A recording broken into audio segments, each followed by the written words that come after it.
What is going on, everybody? Welcome into another edition of the Daily Energy News Beat Stand Up here on this gorgeous Thursday, August 31st, 2023. As always, I am your humble correspondent, Michael Tanner, coming to you from an undisclosed location here in Dallas, Texas, joined by the executive producer of the show, the purveyor of the show, and the director and publisher of the world's greatest website, EnergyNewsBeat.com, Stuart Turley. My man, how we doing today? Yes, a beautiful day in the neighborhood. And hey, our numbers are still going off bonkers. Good grief. Yeah, no kidding. It's only up from zero. So we only really had one way to go. We appreciate everybody checking us out. We have a packed show for you guys today here on this Thursday. First up on the menu, cruise ship with thousands on board collide with oil tanker, leaving passengers injured. Next up, U.S. offshore wind sector faces key test after weak Gulf of Mexico auction. Next up, China's involvement in a mega UK wind farm sparks controversy. All hail the CCP. Then we'll fly over and talk a little bit back home about the energy grid. We've got national energy grid facing summer pressures as market operator calls for, quote, urgent investigation into generation. Interesting. Excited to hear what that one's about. Not so eco-friendly. Paper straws contain, quote, forever chemicals, more forever chemicals than plastic, according to a new study. So all those paper straws, they're killing us. Of course they are. And then finally, oil and gas success in Texas and New Mexico. What does it mean for renewable energies? Stu will then kick it over to me. I will quickly cover what happened in the oil and gas markets today. We did see crude oil inventories drop yesterday. So I will cover all of that and a bag of chips at the end, guys. But first, check us out online, world's greatest website, www.energynewsbeat.com. It's where all the news and analysis comes from. Check us out on Spotify, Apple Podcasts. Subscribe to our YouTube channel. Stu does a great job, and the team does a great job of curating all of our content to make sure it's up to speed with the best energy news possible. Dashboard.energynewsbeat.com. You can email the show questions at energynewsbeat.com. We got a big show, though, Stu, so let's kick this off. Where do you want to begin? Hey, let's start with a cruise ship. Michael, have you ever been on a cruise? Yeah, I hated it. I wanted to jump off by the end. These I'm not a cruise guy.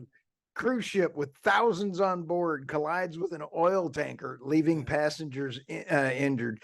My goodness, this sounded like that movie years and years, the Poseidon Adventure. They were 74-mile winds in Malacora, right outside of Spain. Yep. And 321 guests had to be flown home early as the ship headed back to Southampton. Oh my gosh. He says, we were at the stairwell next to the Sunset Bar. A loud crash came in and the door flung open with people running in. Within seconds, there was more crashing, following by chaos as people were trying to escape. I bet you there was one of those people on that thought this was a gift from above because they were in the cruise from hell and now they get flown off early. I bet you there was at least one person having a bad time who got saved by this, and I'm here for it. Oh yeah. And the Britannia, I thought that was the sister ship to the Titanic that sank as well too. Never mind. And following the inspections, one third party surveyor confirmed that one of Britannia's life vest had been substantial structural issues and could not be repaired. Yikes. So even if they did, they were starting to have that was bad. Here is one of the funny ones. We're so sorry, but these extraordinary circumstances means that the ship is required by maritime regulation to return to Southampton with a reduced number of people on board. So they were having to chuck a bunch of people out.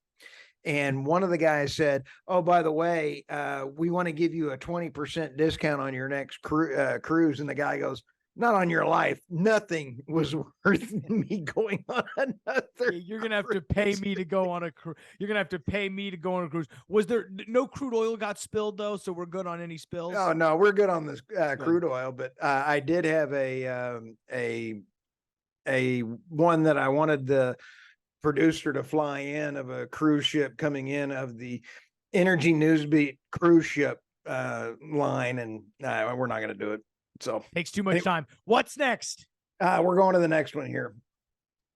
U.S. offshore wind sector faces key test after weak Gulf auction. This happens only a few days after the UK's weak auction.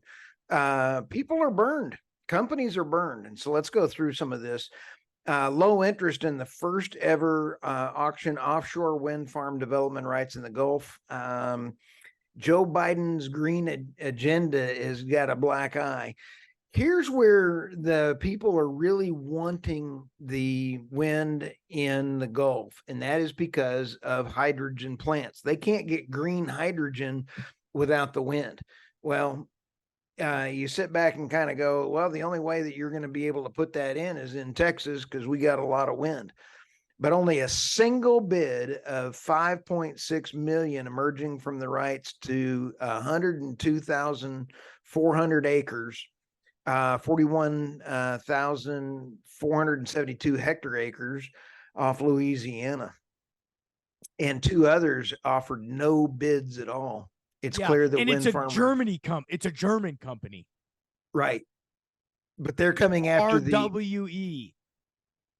Yeah, they are coming after the Porculus bill, the Inflation Reduction Act money.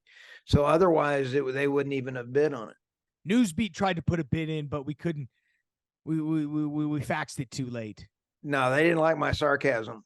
So anyway, total hesitancy was on full display in Tuesday's Gulf auctions. 15 companies had been qualified to make the bids, including global giants with Equinor, Shell, and Total Energies. They were qualified. Nobody did. One. They could have paid me a lot less money to consult and tell them pass. So glad they did this. Let's talk about China. What's next? Oh, you got to love China. And here's where China is got the bricks and Belt and Roads, and they are now trying to even get into the UK with it. It's kind of funny, actually. The Moray West offshore wind farm project off of Scotland is 882 megawatt, consisting of 60 turbines with the potential to serve 1.33 million homes. Only 10% of the time, because when the wind is blowing, or I'm just kidding, that part was a joke. But Alicia Kearns, conservative MP and chair of the Foreign Affairs Select Committee, told City AM that the origins and components for renewable projects was the key problem for the UK, as it felt exposed where its strategic vulnerabilities lie. That's no kidding, really. Yes. Okay. I'm going to push back a little bit, because this then goes down the road. Because what's her quote farther down here? As we scale up our offshore wind sector, it's imperative we intensify more of the supply chain to make United Kingdom its home.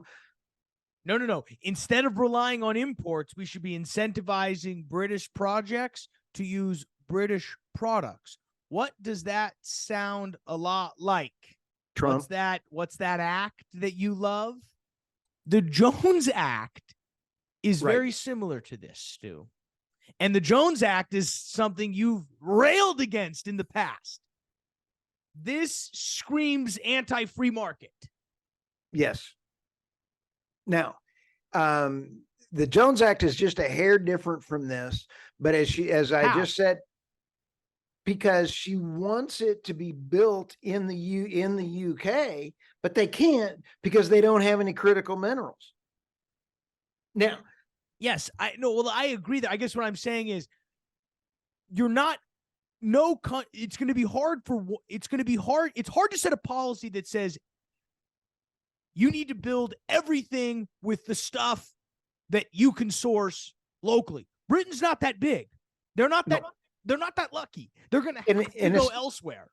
And it's not that easy, Michael, because in the Porculus bill, in the Inflation Reduction Act, you also had President Biden putting all of these things where the car had to be made in the US. It had to have X number percent of the battery. It had to be assembled. And there's only like 2 cars that actually qualify now with all of those restrictions, because none of it's made in the US. I think what they're doing is they're taking the wrong tactical approach to what is a larger problem, which I agree with. Is, I mean, think about this. They have a $100 million Chinese state-owned nuclear facility that's buying out 20% stake in a company. They also say that, you know, the Chinese firms have come in and invested in the North Sea oil and gas projects. Now they're in here in the wind farms. So there's a broader issue of being too reliant on China. I agree. You should get reliant off China, but don't make bad policy because of that. That's what I'm just warning then up there. Gotcha. Because the Jones Act is horrible.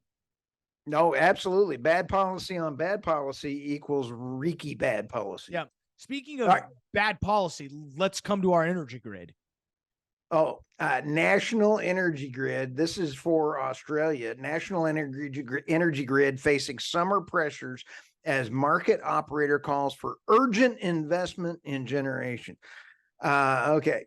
I'm sitting here kind of going, the Australian energy market operator, AMEO. That's also a Sesame Street character, AMO. Yep. Has developed a gloomier outlook. Okay, so when you come down here, imminent and urgent investment. Australia is right behind California and Germany for being stupid with their energy policies. They do so much in coal. They've got all of they've got nuclear, they've got natural gas out the wazoo, which is a little bit shorter than a wombat. They've got all of this stuff out there, but they want to keep putting out the wind farms and everything else and put the money into that. It's the same thing that the UK is doing. It's going to be a disaster. Yeah, well, it's the same thing the UK is doing, and it's the same thing that the US is already seeing. So if you want to learn a lesson from the United States, it's make the investments to keep your infrastructure up before it's too late and before it becomes urgent. Right. Here's a quote. After a decade of energy policy chaos, the Albanese government is implementing an overdue policy to reform and deliver cheaper, cleaner, more reliable energy system. I am glad I don't live in Australia. Oh, no kidding. You never know when them wombats and them other things. Speaking of, I don't need wombats coming to attack me. It's the duckbill platypus that is my favorite. Okay, so you come over here and you go to the not so eco-friendly. Michael, I always love it when I walk in. You see these people with either steel straws or you see them with their I bring in my own straw, and they put their straw in their cup with their pinky out, and what a bunch of horse hockey. And you sit down and you realize that the new study that was put out on the food additives and contaminants found an evidence of forever chemicals. It's called a PFAS. I'm not even going to try to say what that is. You know, my Oklahoma accent would just butcher it. Polyfluoroalkyl. Yeah, bless you. And so the scientist in Belgium tested 39 straw brands of straw, bamboo, plastic, and stainless steel that are in shops. This is horrible. These plant-based straws, because they can be considered an additional source of the PFAS in humans and the environment. This stuff goes into the environment, and then the chemicals are found in animals and people. That's bad out of these straws. Yeah. Newsflash, paper straws are horrible for you and the environment. I mean, if you actually thought a paper straw was better, like, I'm sorry, I don't know how to help you. It's what do we say? Hello, McFly? Like, what do you think they're doing? Not spraying these? What chemicals are holding these paper together? When paper gets wet, it collapses. So what are they doing to keep, like, of course they're spraying with chemicals. This is a no-brainer. And the fact that we had to go to Belgium to get the answer to this, mind-boggling. Oh, yeah. And here's where I think it's funny. Increased cholesterol levels or risk of obesity out of these chemicals. Blame the straws. Blame the straws for my weight. I can finally blame the straws for my weight. What's next? Okay. Speaking of good things, oil and gas success in Texas and New Mexico. What does it mean for renewable energies? Let's go through this one. This one's got stats out the wazoo. In the Permian right now, USA makes 13 million barrels per day out of the Permian. 90 BCFD out of the Permian. That's a lot. It's a lot of gas. Yeah, man. Now, Pull my finger. The real question is, have we reached peak? When's peak Permian production in your mind? That's the real question. So it's 13 million a day. Producer, if you can go ahead and fly those top two charts off, oil production and natural gas production. Is it at the top, Stu? Have we reached it? I don't think so. You think I we think see there's more? I think there's still a lot more in there. And I think that there's new technologies coming around the corner. I don't think we've seen peak yet. Yeah. You don't think we've seen peak? 5.5 million out of the Permian. Love that. That's what over it's like 30-40% of all the oil we make. It's crazy. It is a ton, dude. Now, when you sit back and take a look, there's some other things in here. Texas, the number one state, has 4.6 times more crude production than New Mexico. Texas as a country was number 4th in world oil production. Go Texas. Yep. Renewables production is less than 7% of total energy production in both states, meaning oil and gas dominates, as expected, the Permian for the energy. But Texas as a country ranks number 5th in the world with wind production. Wow. Texas is an example of how both wind and gas should play hand in hand. Now, to be honest, now I have my issues with ERCOT. Of course, everybody does. They're not that smart, but there is something to be said about Texas is on the path to making both of them work. Right. Now, later on in the article, it says the reason that Texas has gotten so good or has such a base is because they've been doing it since 2002. And Governor Perry is the reason. And I'm going to throw this out. We're scheduling him and Alex Epstein. We're coming up with both of them. They haven't talked to each other in a long time. We're sneaking that bad dog out there. We got both of them coming on the show. Love that. Love that. Podcast. All right. So you sit back and take a look. Texas does it right. Our energy costs are half of what California is. You can have your renewables, you can have your nuclear, you can have your coal, and you can still do it right. You can have it all. You can have your cake and eat it too.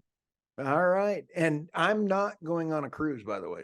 Yeah, no, trust me. We're not scheduling an Energy Newsbeat cruise. Trust me, we will not be scheduling an Energy Newsbeat cruise. Can you imagine? Anything else in the news portion, Stu? Close us out for the week. Oh no, just have an absolutely wonderful Labor Day weekend, and we just appreciate everybody as we get geared up for it. Listen to us. I mean, if you're out there and you got to ignore your wife, I mean, you got a little extra time, please tune in, like us, subscribe, and have fun. Smash that like button, as we would say. But I'll close this out with finance here, Stu. We actually saw markets up about 0.3 percentage point. S&P traded up to about 45.14. That's 0.3 percentage point. NASDAQ up 15.462. That's about 0.5 percentage point for the day, mainly buoyed off the back of a weaker dollar and the fact that our 10-year yield drop about 0.75 percentage point. Oil was really range bound today, 81.63. We had an interesting which comes off the back of a interesting EIA crude oil inventory, Stu. We thought it was going to be 11 million barrels according to the API that dropped on Tuesday. Yesterday, Wednesday, we found 10.6 million barrels. So API basically spot on there, but that's a pretty big number. Even though Reuters analysts only expected about 3.5 million barrels. So I wonder who them talking to. They're probably talking to Goldman Sachs. Probably talking to their analysts to get their numbers. So just off by a little bit. That's mainly what I think's kind of helped prices on the back end.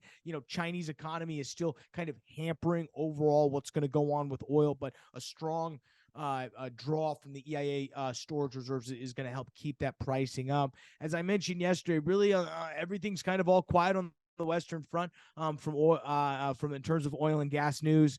A lot of just a lot of press releases are just announcing, oh, it's new board member, it's we're presenting at this conference, it's nothing too spicy there. As obviously there are things in the works per usual cycle. We'll see what decides to trickle out, Stu. As we close the week up, Stu, what should people be thinking about going into this weekend? Don't do any trading. Trading right before a holiday is bad news. Even though we don't give investment advice, I've always lost my most money right going into the holiday. We don't give investment advice. So, all right, guys. Well, with that, we'll let you get out of here. Check us out tomorrow. Stu's going to be dropping. Well, who do we got tomorrow on the podcast, Stu, on Friday?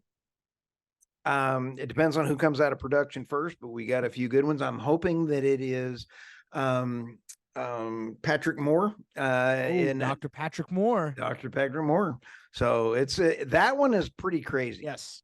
We need to probably drop Patrick Moore. You'll hear the weekly recap on Saturday, covering the top segments from this week. So we appreciate you guys checking us out. But with that, guys, we'll let you get out of here. Appreciate again you sticking with us through the end of the week.